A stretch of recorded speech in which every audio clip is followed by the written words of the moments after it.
Hoje falaremos sobre comportamento reativo e homossexualismo.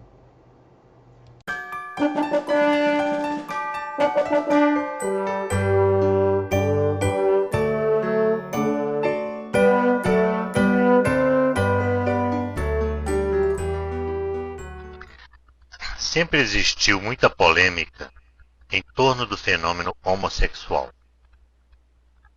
Enquanto uns falam de doença, outros falam em sem-vergonhice. Os homossexuais e muitos intelectuais defendem a tese de opção, de escolha consciente. Inventou-se as expressões variação sexual e preferência sexual. Essas expressões englobariam as tendências e as experiências de heterossexuais, bissexuais, transexuais, travestis, transformistas, drag queens, homossexuais enrustidos e assumidos. As muitas denominações propostas para estabelecer diferenças entre o heterossexual convicto e as outras tendências inclui diferentes conotações embutidas nos termos viado, bicha, boneca, entendido, maricas, almofadinhas, fresco, gay, jeitoso, 24, rapaz alegre, delicado, filhinho da mamãe, pederasta, florzinha, mandrake, etc. O tom jocoso e irônico é quase sempre agressivo, insulta e provoca discriminação, o desprezo e a aversão por esse tipo de posição sexual.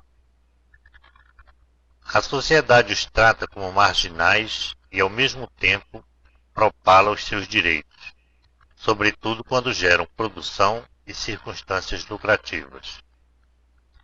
Há mesmo quem use a expressão terceiro sexo para instituir a homossexualidade como função biopsicossocial, natural e legal. O homossexualismo feminino, menos divulgado, curiosamente possui poucas denominações através de termos como lésbica, sapatão e machona. É menos comentado, mais dissimulado e aceito socialmente. Quase sempre não é exibicionista, portanto se torna menos visível. É interessante notar que no homossexualismo masculino, o indivíduo ativo é compreendido e o passivo criticado e humilhado.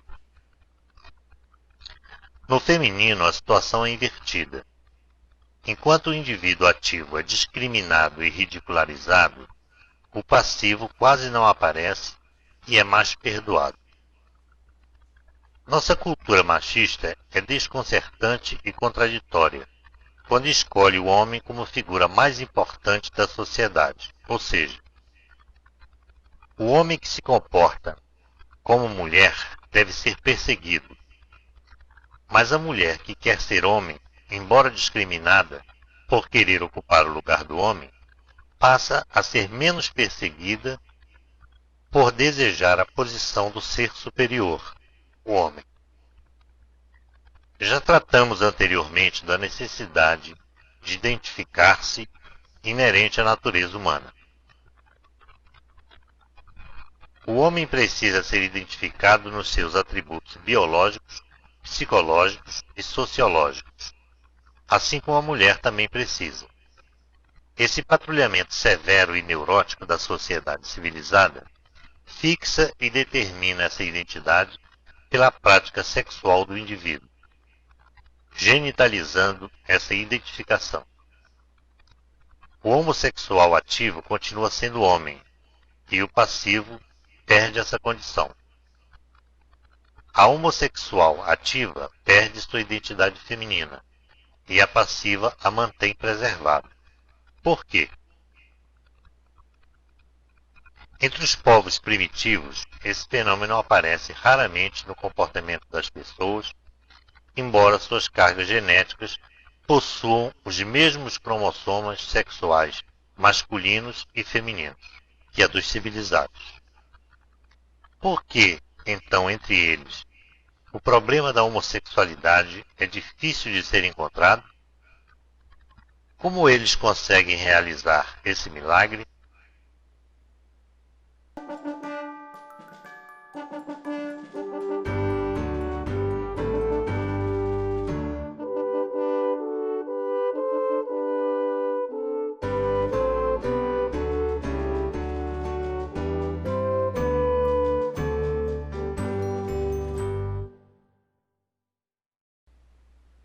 Antes vamos ver como isso acontece com os animais irracionais.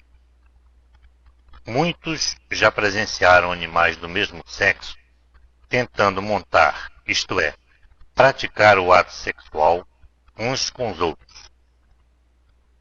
Normalmente não conseguem, por não ser essa a frequência da função pré-estabelecida pelos instintos naturais. E se conseguem, nada resulta, a não ser o prazer efêmero do ato, que na maioria das vezes não é aceito pelo parceiro. Os cães e as cadelas se mordem em verdadeiras batalhas quando percebem que o parceiro é do mesmo sexo.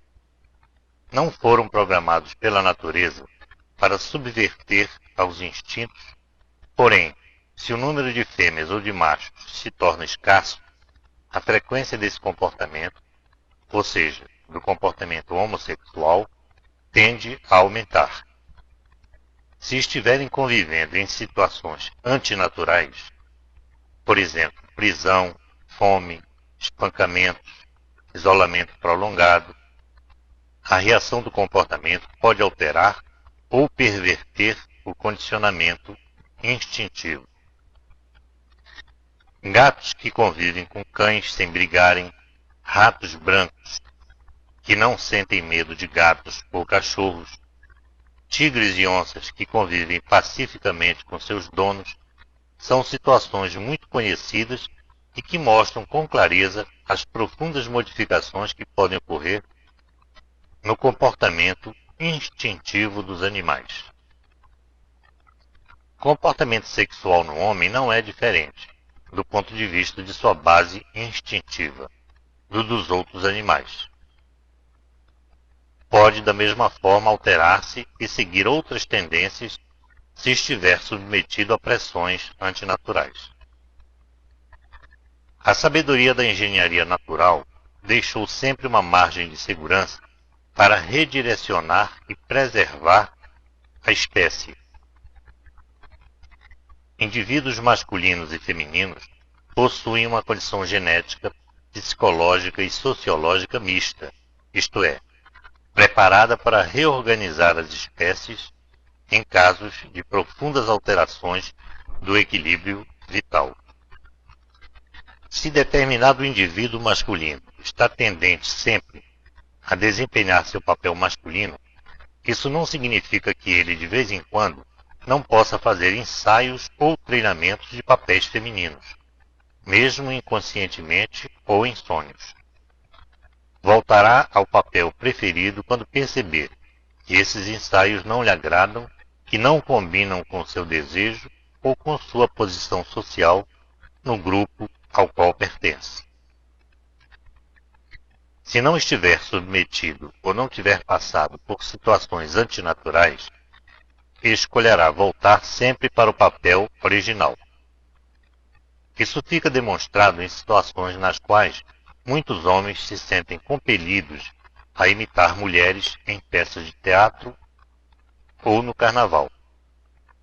Os que assistem reagem frequentemente da seguinte maneira: riem achando muito engraçado, dissimulam indiferença, reagem com irritação criticando a cena, ou se mostram interessados e imitam o ator. Todas essas reações demonstram o quanto de atenção prestamos e nos interessamos pelas manifestações da homossexualidade. Homens e mulheres civilizados trazem sempre para o tema da conversa esse tipo de manifestação do comportamento. Riem, fofocam, fingem que se assustam, criticam ou reagem favoravelmente ou contra esses comportamentos. Não devemos considerar o comportamento reativo homossexual como doença ou sem-vergonhice, como bom ou mau comportamento, como direito ou falta de direito, como conquista ou retrocesso. É sensato compreendê-lo como sintoma social, como forma reativa individual frente a pressões antinaturais geradas pelo próprio processo civilizatório, que se projeta contra os indivíduos de ambos os sexos. Na verdade, parece ser um mecanismo de segurança usado pela natureza para a preservação da espécie, já que é através do mecanismo de reprodução que ela se utiliza para alcançar esse fim. Essas manifestações são ou não originadas do ambiente antinatural, ou seja, a ausência do modelo cultural equilibrado da nossa civilização ocidental, que também produz outros fenômenos como o suicídio, a prostituição, a mendicância, a fome e o uso excessivo de drogas? Não somos homens ou mulheres. Estamos homens ou mulheres enquanto função masculina ou feminina, à disposição do caminho da evolução da espécie. Na verdade, somos ou estamos sendo sempre uma metade ou outra, dependendo de como nos sentimos e a que pressões estamos sendo submetidos dentro do ambiente confuso e desintegrador da sociedade branca. O nosso comportamento reativo está sempre mexendo com as nossas metades. A sabedoria da natureza está muitos milhões de anos-luz à frente daquilo que costumamos chamar de sabedoria humana. É preciso que nos resignemos sempre à nossa condição de criaturas e não de criadores. Erramos muito e acertamos pouco, mas ainda assim queremos viver e conviver. A alavanca criadora da natureza sempre esteve preocupada com a preservação das espécies. A minhoca, por exemplo, um ser de poucos recursos, que é obrigada a viver embaixo da terra, foi presenteada com 2 sexos, ou seja, é hermafrodita. Uma minhoca num prolongado ato sexual com outra minhoca é capaz de engravidar e ficar grávida ao mesmo tempo. Ambas passam a ser simultaneamente pai e mãe. Seus filhotes terão, portanto, 2 pais e 2 mães.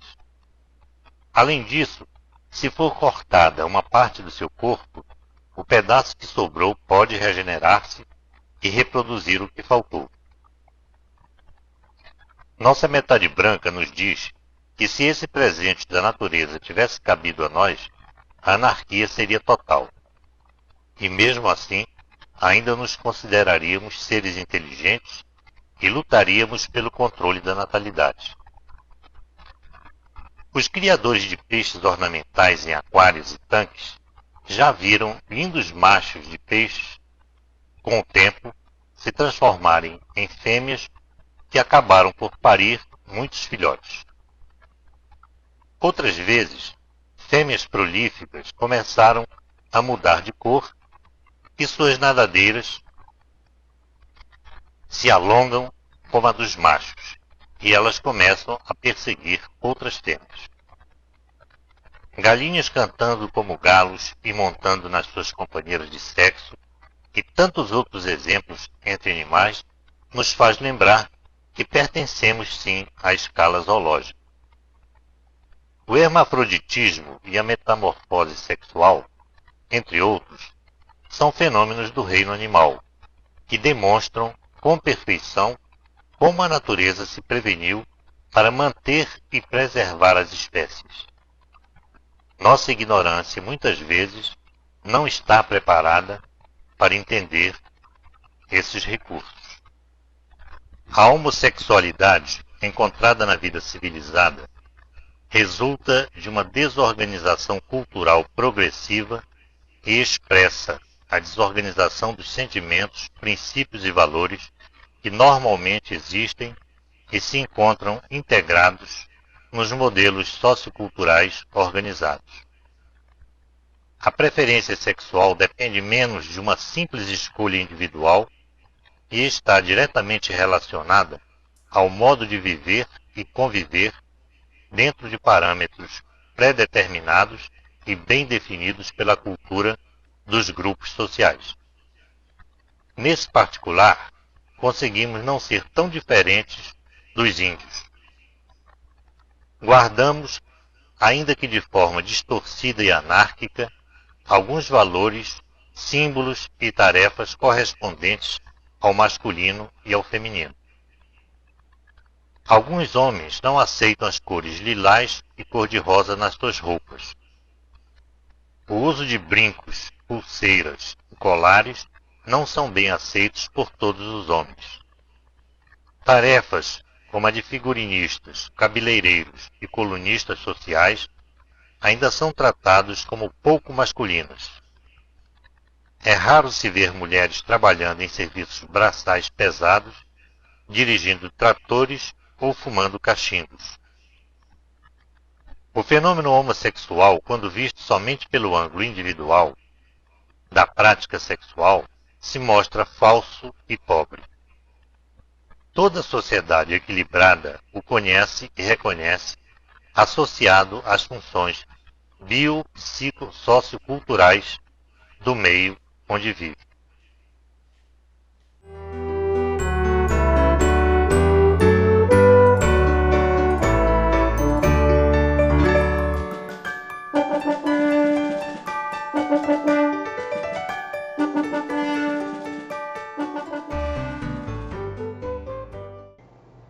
No próximo vídeo falaremos sobre homossexualismo guaiaqui.